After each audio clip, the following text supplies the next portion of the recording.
Hi friends, বাবুস কিচেনে সবাইকে welcome করে আজ আমি আপনাদের সামনে আরও একটি রেসিপি নিয়ে হাজির হয়েছি। আজকের রেসিপি হলো আমের প্লাস্টিক চাটনি। এই প্লাস্টিক চাটনি কিন্তু খেতেও যেমন সুস্বাদু হয় আর বানানো কিন্তু খুব সহজ। একদম অনুষ্ঠান বাড়ির স্বাদে আজ বানিয়ে নিয়েছি আমের প্লাস্টিক চাটনি।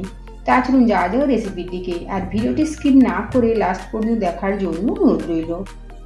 আমের প্লাস্টিক চাটনি বানানোর জন্য আমি এখানে দুটো মিডিয়াম সাইজের আম এভাবে পাতলা পাতলা করে কেটে নিয়েছি। এই আমের ওয়েট আছে 300 গ্রাম।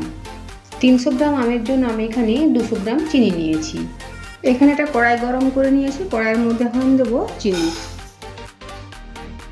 আর দেবো 2 বাটি পরিমাণে জল।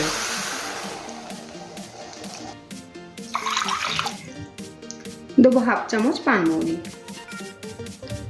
দেবো স্বাদ মতো লবণ। লবণ আর চিনির পরিমাণটা আপনারা আপনাদের স্বাদ মতো দেখে দেবেন। সাথে দেবো কাজু কিশমিশ। আপনাদের যদি মনে হয় যে আম বেশি টক রয়েছে তবে অবশ্যই চিনির পরিমাণটা বাড়িয়ে দিতে পারেন, বা যদি কম টক হয় তবে চিনির পরিমাণটা কমিয়েও দিতে পারেন। এখন চিনিটা গলতে দেবো। চিনিটা গলে গিয়ে জলটা ফুটতে শুরু করেছে, এখন দেবো কেটে রাখা আম।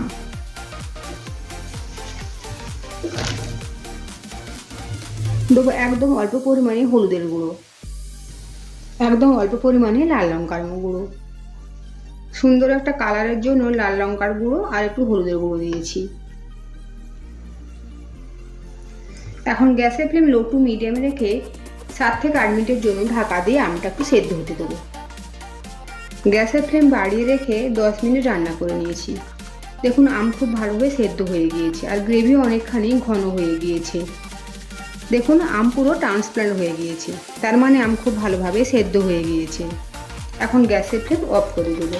ঠান্ডা হওয়ার পরে গ্রেভি আরও অনেকটাই ঘন হয়ে যাবে। চাটনিটা হয়ে গিয়েছে, এখন একটা কাঁচের বোলের মধ্যে নিয়ে আমি সার্ভ করছি। দেখবেন তো কত সহজে বানানো হয়ে গেল একদম অনুষ্ঠান বাড়ির স্টাইলে বা অনুষ্ঠান বাড়ির স্বাদে আমের প্লাস্টিক চাটনি। যদি আজকের আমার এই রেসিপিটা আপনাদের ভালো লেগে থাকে তো অবশ্যই কমেন্ট করে জানাবেন কেমন হয়েছে। সাথে লাইক, শেয়ার ও সাবস্ক্রাইব করার জন্য অনুরোধ রইল। আর পাশে থাকা বেল আইকন প্রেস করার অনুরোধ রইল আমার প্রতিদিনের ভিডিওর আপডেট পাওয়ার জন্য।